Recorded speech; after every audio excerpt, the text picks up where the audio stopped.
একটি শান্ত ছোট্ট গ্রাম, চারদিকে সবুজ মাঠ আর পাখির ডাক। সেই গ্রামেই থাকত এক দরিদ্র ছেলে, তার নাম রাহুল। দারিদ্র্য ছিল তার জীবনের সঙ্গী, কিন্তু তার মন ছিল সোনার মতো পরিষ্কার।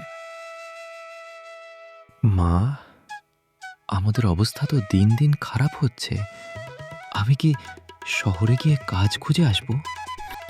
হ্যাঁ বাবা, তুমি যাও, কিন্তু একটা কথা সবসময় মনে রাখবে, সততার পথ কখনো ছেড়ে যেও না।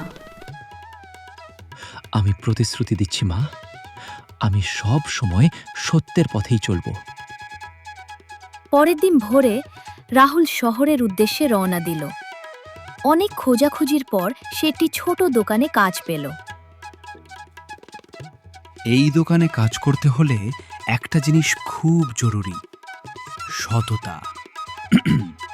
তুমি কি সেটা মানতে পারবে? জি কাকা, আমি কখনো মিথ্যা বলি না। দিন যেতে লাগল। রাহুল তার কাজ দিয়ে সবাইকে খুশি করে তুলল। একদিন এইসব জিনিসগুলো দাও, আমার খুব তাড়া আছে। লোকটি অনেক জিনিস কিনে তাড়াহুড়ো করে টাকা দিয়ে চলে গেল। কিন্তু একই, উনি তো অনেক বেশি টাকা দিয়ে গেছেন। তুমি চাইলে এই টাকা রেখে দিতে পারো, কেউ জানবেও না। না কাকা, এটা আমার নয়। অন্যের টাকা রাখা মানে চুরি করা। রাহুল দৌড়ে দোকান থেকে বেরিয়ে গেল। সে সেই লোকটিকে খুঁজতে লাগল। স্যার, স্যার, একটু দাঁড়ান। কি হয়েছে ছেলে? আপনি ভুল করে বেশি টাকা দিয়ে গেছেন। এই নিন আপনার বাকি টাকা। লোকটি কিছুক্ষণ চুপ করে রইল, তার চোখে বিস্ময়। আজকের দিনে এমন সৎ ছেলে, তুমি জানো, তুমি চাইলে এই টাকা রেখে দিতে পারতে। আমার মা শিখিয়েছেন, অন্যের জিনিস কখনো নিজের করে নিতে নেই। লোকটি খুব খুশি হল।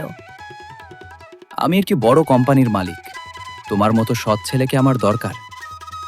তুমি কি আমার সাথে কাজ করবে?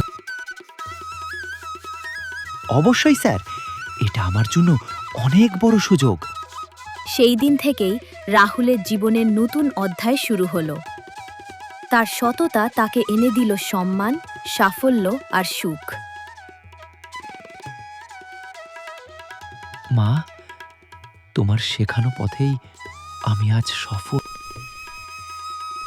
আমি জানতাম বাবা, সত্যের পথ কখনো হারায় না। এভাবেই প্রমাণ হলো যে মানুষ সততার পথে চলে, তার জীবনে একদিন না একদিন সফলতা আসবেই। তো বন্ধুরা, এ থেকে আমরা কি শিখলাম? সততা সব সময় শেষ পর্যন্ত জয়ী হয়।